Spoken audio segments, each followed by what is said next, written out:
Permisi Pak.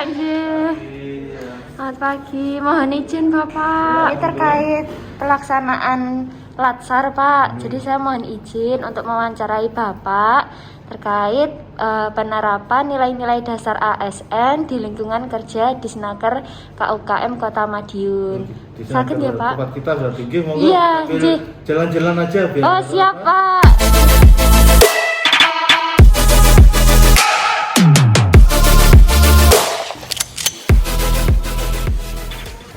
Gini Pak, di lingkungan kerja kita kan kalau pegawai pagi-pagi lalu absen ya Pak. Nah, pakai badger ya. Iya pakai finger. Pak, kalau ada misalkan karyawan yang terlambat gitu, bagaimana Bapak menyikapinya? Kalau terlambat sekali, 2 kali kita ingatkan dan kita tanya, nggak langsung kita salahkan, kita ingatkan kenapa kok sampai anak tersebut atau pegawai ASN itu terlambat. Jadi kita nggak langsung di-cut bahwa ini sering terlambat, nggak ditanya. Mungkin di rumah ada masalah, mungkin sedang sakit lah. Setelah tahu permasalahannya baru kita komunikasi. Oh, jadi tidak langsung seperti sanksi berat itu tidak ya Pak? Enggak. Harus ada komunikasi terlebih dahulu nggak? Karena tiap ASN di rumah atau kondisi sakit dia mesti ada permasalahan kan kita belum tahu. Oh iya. Nah Pak, kalau di kantor kita seperti apa sih Pak bentuk nasionalisme yang pernah Bapak temui? Tiap OBD atau tiap warga memang harus punya sifat nasionalisme agar negara kita itu yang hanya bisa mengisi pembangunan ini yaitu dengan cara beberapa hal, yaitu dengan mematuhi aturan dari pemerintah yang pertama. Yang kedua, dia harus menjaga persatuan dan kesatuan warga, kesatuan di OPD ini untuk mengisi pembangunan di negara kita. Ya, jadi kayak kita harus jaga kekompakan, itu juga salah satu bentuk nasionalisme ya Pak? Ya, itu kan masuk ke persatuan dan kesatuan, masuk tim salah satu di kesatuan. Berarti sebagai ASN kita juga harus netral ya Pak terkait kayak politik gitu, kita nggak boleh bersentuhan ya Pak berarti? Ya, betul. Karena nanti kalau dia ikut, wah kacau nanti. Berarti alhamdulillahnya teman-teman di sini berarti netral ya Pak kalau? Netral. Oh,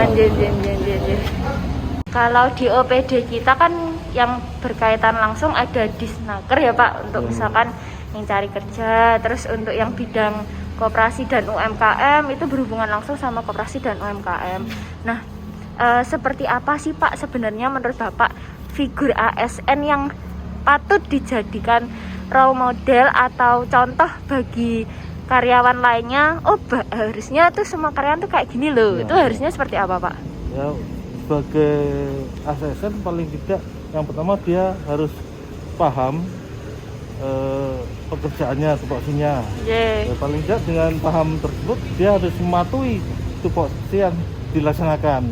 Kalau dia melayani kartu kuning, kalau dia melayani pinjaman di bank, kita harus melayani dengan baik. Tentunya berarti sesuai standar dan maklumat pelayanan ya Pak? Ya, kan ada di OPD itu ada standarisasi SOP-nya kan ada. Itu harus disesuaikan dengan Oh, baik. Jadi setiap pegawai itu harus tahu tugas pokok fungsi masing-masing ya Pak? Betul. Jadi penekanannya pada itu supaya dia bisa jadi role model, contoh yang baik pelayanan yang seperti apa. Betul. Oh, Pak. Karena agar sesuai SOP-nya dilaksanakan oleh masing-masing ASN. Oh, baik. Kalau menurut Bapak, gimana sih Pak caranya supaya lingkungan kerja kita itu tercipta lingkungan kerja yang akuntabel Pak? Itu caranya gimana Pak? Kalau agar pelayanan kita itu berjalan dengan baik, paling tidak satu bidang per orang itu kita harus bentuk semacam teamwork. Kalau buat teamwork, fungsi dan tugasnya dia benar-benar tahu dan semua permasalahan-permasalahan dikerjakan dengan cara teamwork. Iya, iya, iya. Sejauh ini menurut Bapak itu sudah tercipta belum Pak di OPD kita?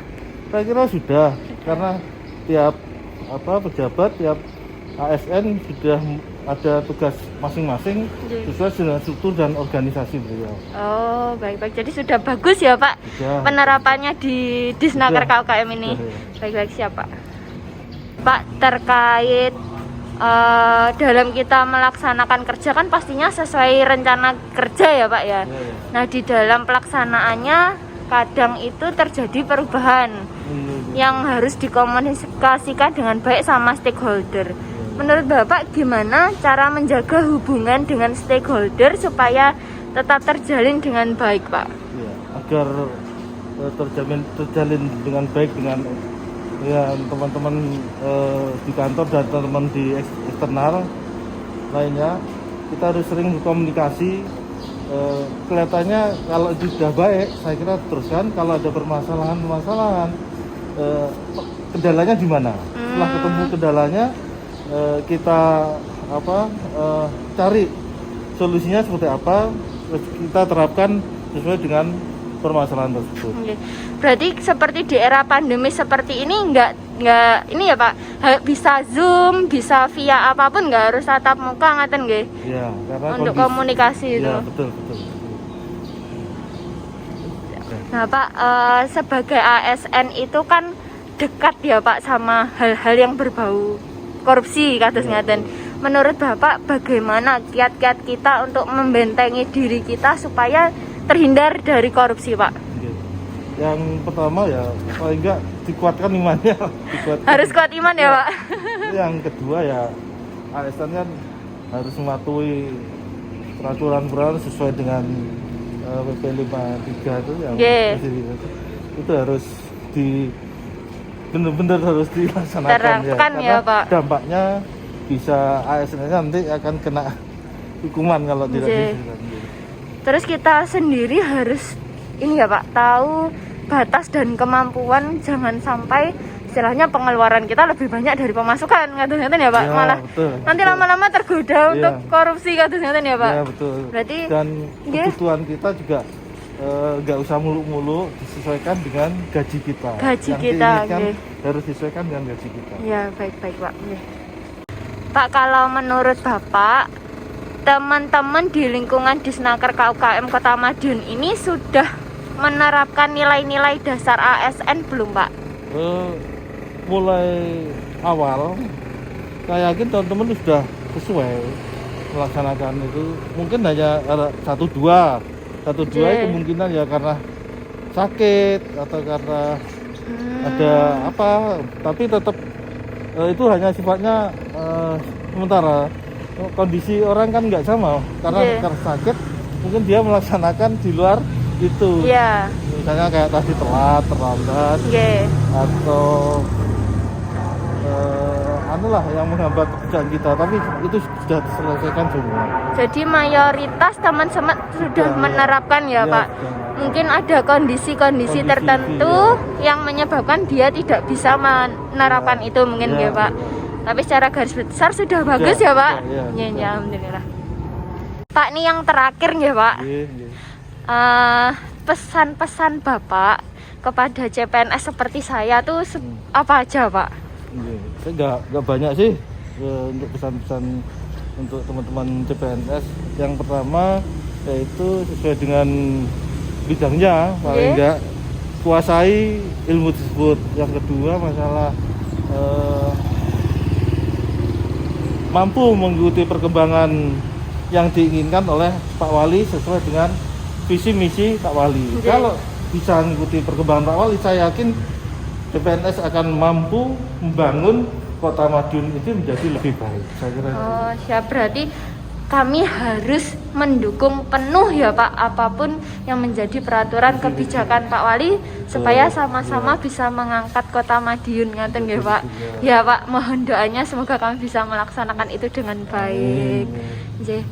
Pak, mungkin itu saja yang saya tanyakan.